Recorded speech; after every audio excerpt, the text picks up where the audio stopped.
та өглөөдөө идж байгаа уургатай хүнсний бүтээгдэхүүнийг хэрвээ яг шууд хамтд нь кофетойгоо хамт хэрэглэх юм бол энэ нь таны биед очих ёстой хэрэгцээтэй витамин эрдэс бодисыг шингээхгүй байх ийм байдалд хүрнэ.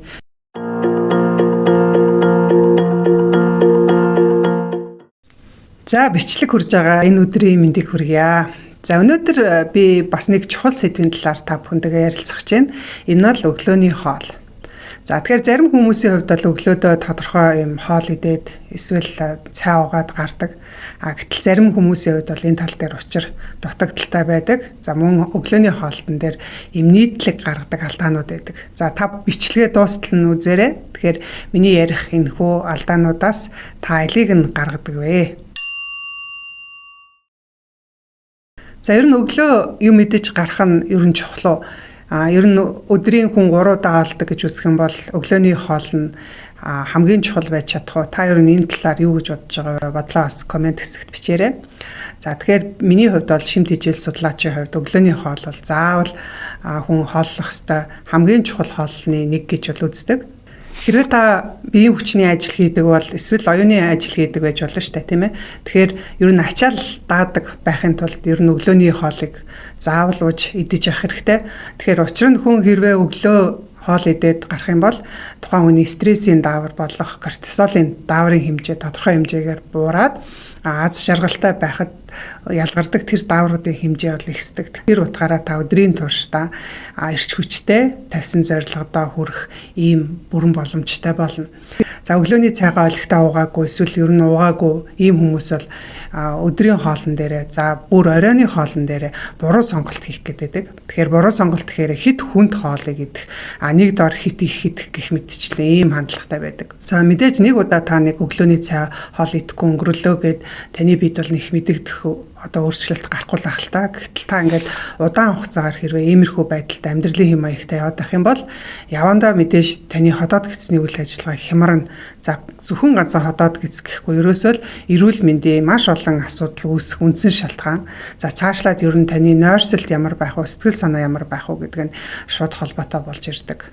За өглөөд хүний хоол боловсруулах эргэтэн тогтолцоонууд бүгдээр хамгийн дээд зэгтээ ажиллахад бэлэн болчихсон ийм байдалтай байдаг.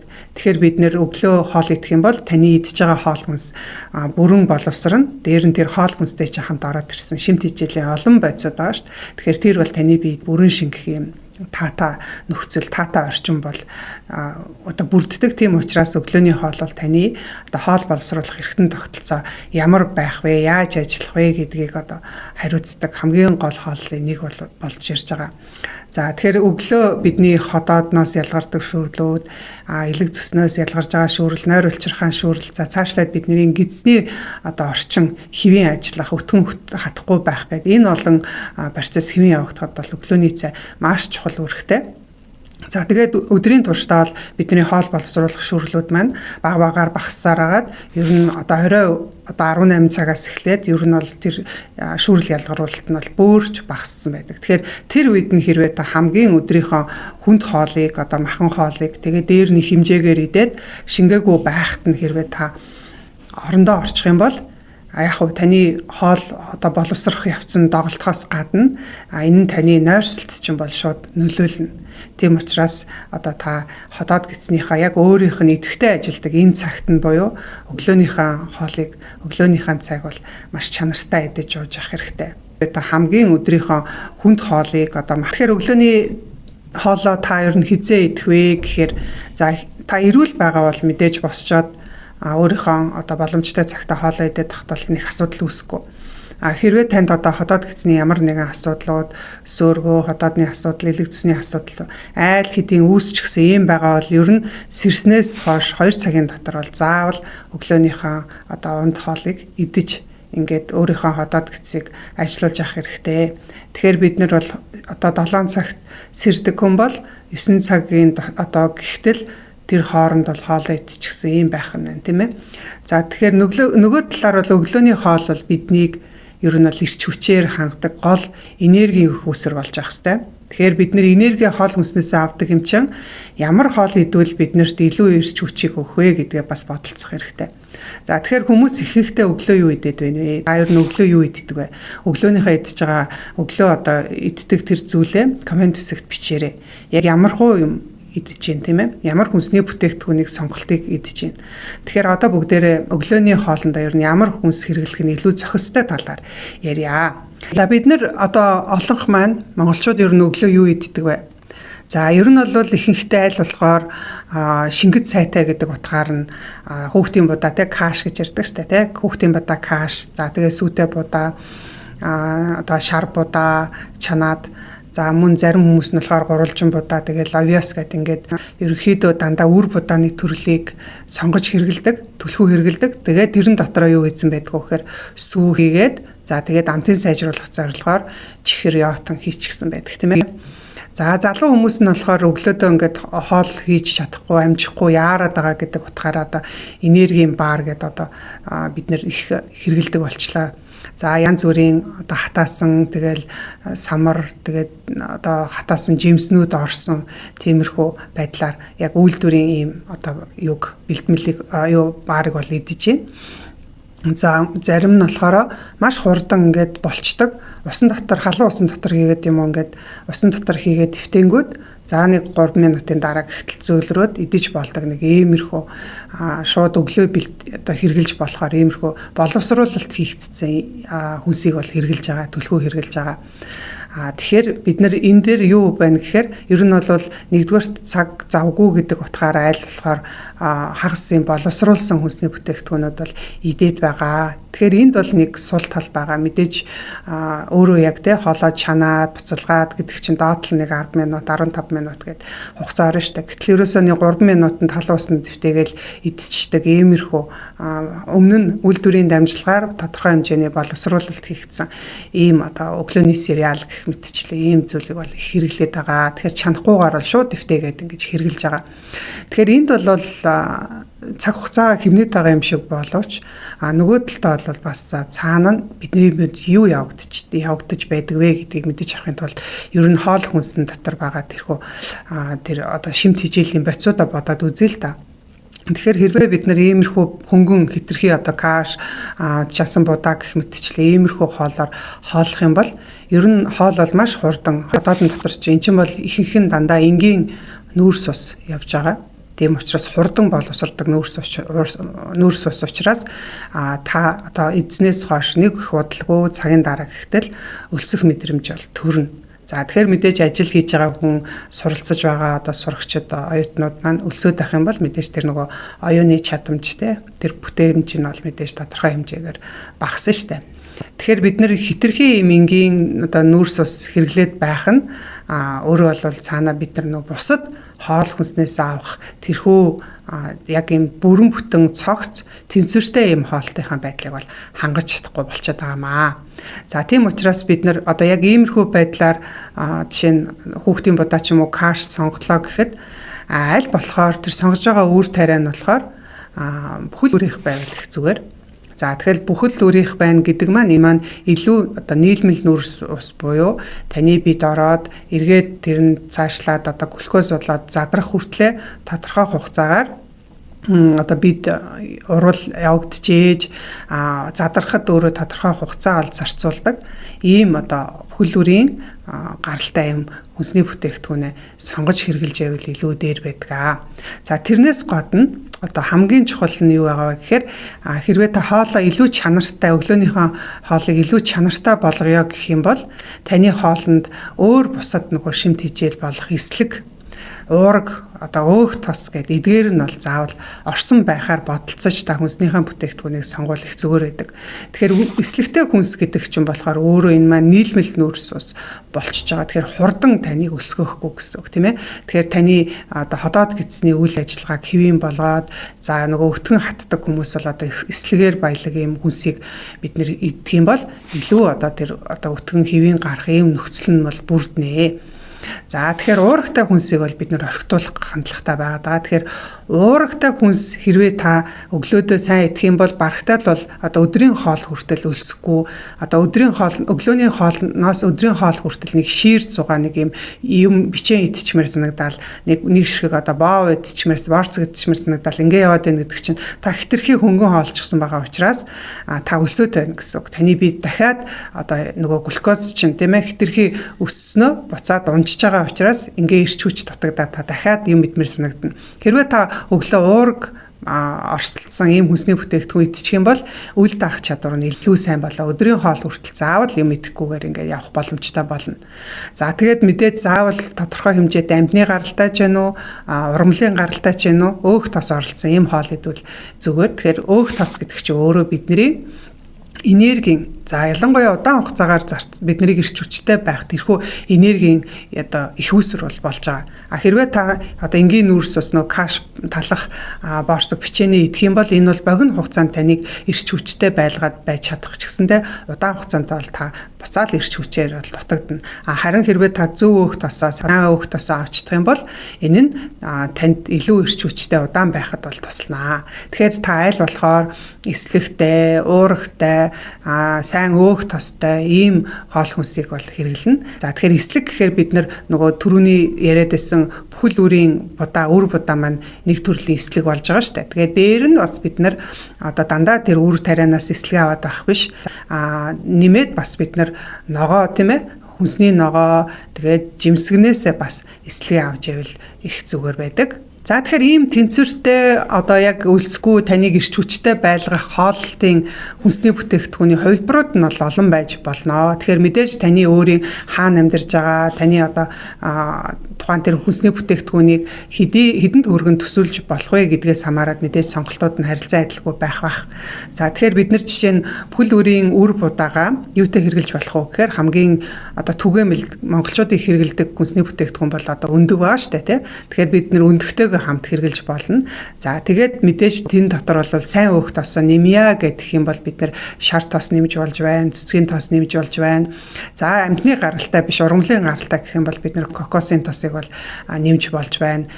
Үр тэ чаа үр, майлангийн үр, хулууны үр, гүнжтийн үр гэдэг үрүүдийг нэмж болж байна. Тэрнээс гадна бид нар самруудыг нэмж болж штэ. Одоо хушны самар, за тэгээд хуших, авалманд гэх мэтчлэн самарнуудаа оруулаад, үрээ оруулаад бүхэл үрийн үр тариагаа оруулсан иймэрхүү байдлаар тэгээд өндгөө оролцуулаад ингээд өглөөдөө хооллоход бол ерөнхийдөө бол сайхан тэнцвэртэй болж ирнэ.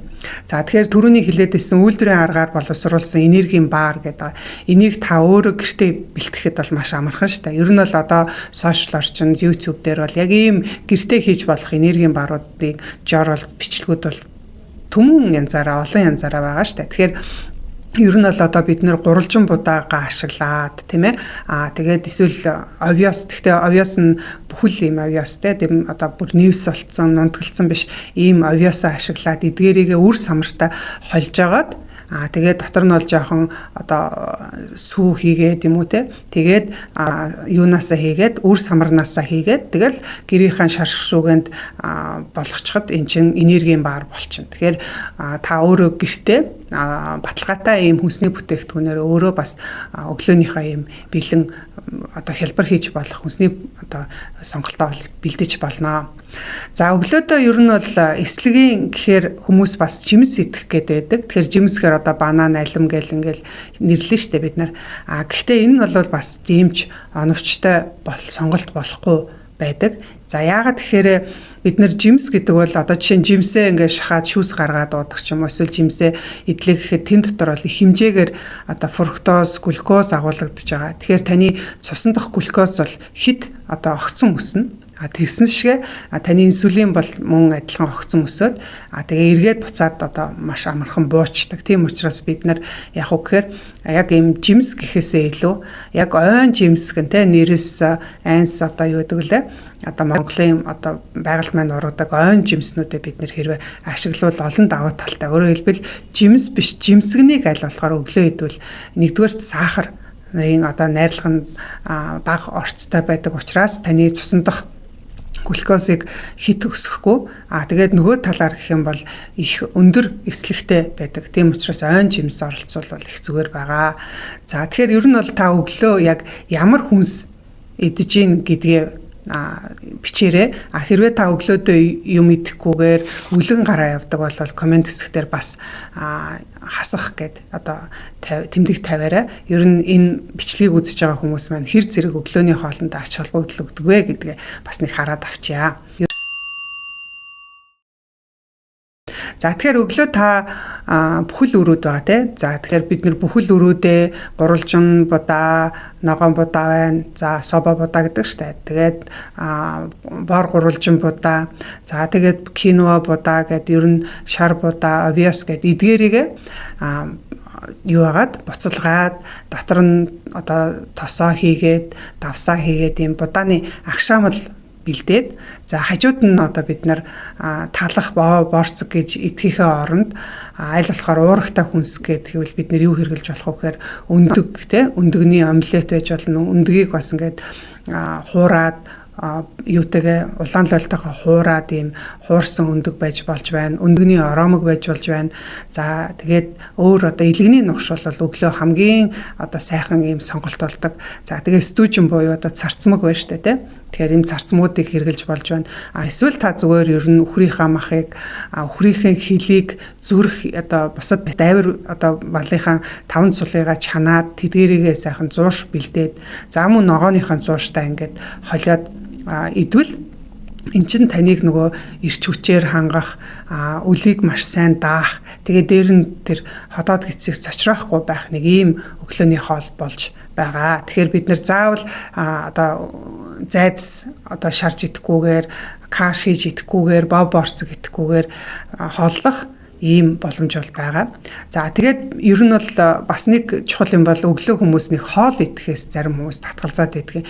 Болж өгөх юм бол хэрвээ танд цаг нь байгаад боломж нь байх юм бол өглөө хоол идэх те. За ядчил нэг булууны ясны шүл нэг аягийг уучих. Энэ бол таныг одоо бид хэрэгтэй уургийг сайн өөх тосыг бол өгөх ийм боломж болдог байгаа. За өглөөний хоолн дээр хүмүүс кофе бас их хэрэгэлдэг. Тэгэхээр энэ бол одоо сүүлийн үед хүмүүсийн соёл болоод явж байна. Тэгэхээр би кофег бол сөрөг талаас нь ярихыг байна.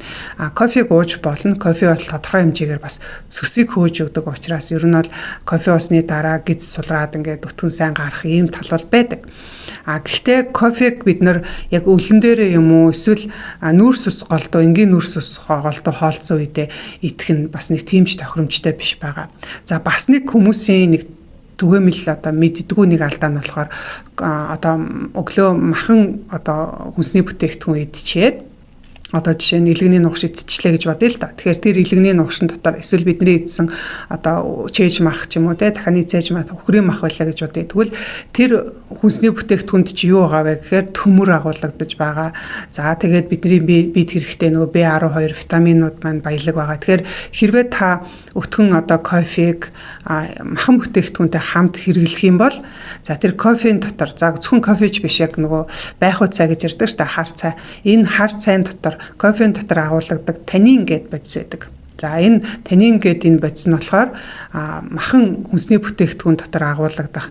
За мөн одоо магний одоо төмөр B12 гэх мэтчлэн витамин болон эрдэс бодисуудыг бие шингэхэд бол ийм тодорхой хэмжээгээр саад очруулдаг, блоклдог гэсэн үг. Тэгэхээр та жишээ нь өглөө магний одоо уулаа гэж бодъё. Тэгвэл хамт одоо цай, хар цай уудаг ч юм уу эсвэл өтгөн одоо кофе уучих юм бол таны уусан тэр бэлтгэл магний таны бие шингэхгүй, шимэгдэхгүй тэр шингэх явцыг нь шууд саатуулаад блоклчдаг. Тийм учраас та өглөөдөө идж байгаа уурахтай хүнсний бүтээгдэхүүнийг хэрвээ яг шууд хамттан кофетойгоо хамт хэрэглэх юм бол энэ нь таны нөө биед очих ёстой хэрэгцээтэй витамин эрдэс бодисыг шингээхгүй байх ийм байдалд хүрнэ. Тэгэхээр бид нэр кофе бол уух гэж байгаа бол ер нь хоол идснийхаа өглөөнийхөө цаг хоолыг идэж зоглосныхаа дараа нэг цаг гаруун дараа тийм ээ цаг 30 минутын дараа ч юм уу кофегаа уух юм бол энэ тохиолдолд таны биед аль хэдийнэ тэрхүү шимт хичээл нь шингэцсэн юм байх боломжтой байгаа. За бас хүмүүсийн ялангуяа залуу одоо охид бүсгүйчүүд маань жингээ зохицуулах зорилгоор өглөөдөө одоо ямар нэгэн уураг өөх тостой зүйл хэрэглэхгүйгээр дандаа нэг хөнгөн тийм одоо жуус одоо шүүс одоо жимсний шүүс уугаад ч юм уу смути уугаад ингээд гарах тохиолдол бол их ажиглагдаад байдаг. Тэгэхээр өглөө өөх тос хэрэглэхгүй бол таны цус сайн ялгархгүй учраас удаан хугацаагаар ингээд яваад байх юм бол дээр нь хэрвээ та жингээ огцом хаяад ирэхээр энэ цусны чулуу үүсэх юм эрсдэл бол бий болдог. Тийм учраас өглөөдөө заавал тодорхой хэмжээний сайн өөх тосыг хэрэглэж ээж таны цус суларч цус өтгөрөхгүй байх юм боломж бүрддэг. За тэгээд өглөөдөө одоо жишээ нь алюминий ч юм уу бананы ийм нухаш идээд эсвэл шүүс смути идээд ингээд зөвхөн явах юм бол эн чинь бас нөгөө хоолтын яг зохистой харьцааг бол тэнцвэрийг бол бас алдагдуулж байгаамаа. Яагаад тэгэхээр таны бидний өмнө нь бас сая ярьсан хэрвээ та одоо фруктоз, глюкоз өндөртэй юм хүнсийг өглөөдөө зөвхөн идээд уураг өөх тосоо идэхгүй байх юм бол таны цусан дахь глюкоз гэдэг байгаа. Тэр одоо өөрөөр хэлбэл тэр чихэрчийн эцсийн бүтээгдэхүүн таны цуснд глюкоз л болж байгаа шүү дээ. Тэгэхээр тэр цуснд глюкозны хэмжээ бол огцом ихсэн. За энэний хажуугаар таны инсулин бол бас хэтэрхий өндөр болчихноо. Тэгээд үргэлжлүүлээд та тийм ээ уураг өөх тосоо идэхгүй яваад байвал цусан дахь инсулины чинь хэмжээ ингээд буурахгүй дараагийн хоолттой залгаад за дараагийн хоолтон дээрээ дахиад та нөгөө жимсний одоо шүүс ч юм уу иймэрхүү смути маягаар ингээ хооллох юм бол таны ерөн цусан дахь инсулин чи ерөөсө буурахгүй байсараад удаан хугацаагаар ингээ явсан тохиолдолд инсулины дүжрэл гэдэг юм үүсдэг. За тэгэхээр инсулины дүжрэл гэдэг чинь ер нь яваандаа бидний нойр улчирхааны асуудал үүсгэх, чихрийн шижин үүсгэх, за тэгээд эсэргээр нөгөө тураад жингээ хасгаж байгаа хүн чинь таргалах тийм ээ ийм байдалд хүрдэг. За цаашлаад арсны янз бүрийн асуудлууд бол үүснэ. Одоо арьс илүү батгахдаг. Тэгээ дээр нь одоо фолликулярны кератоз буюу одоо галууны одоо овалт гэж нэрлэдэг байдаг.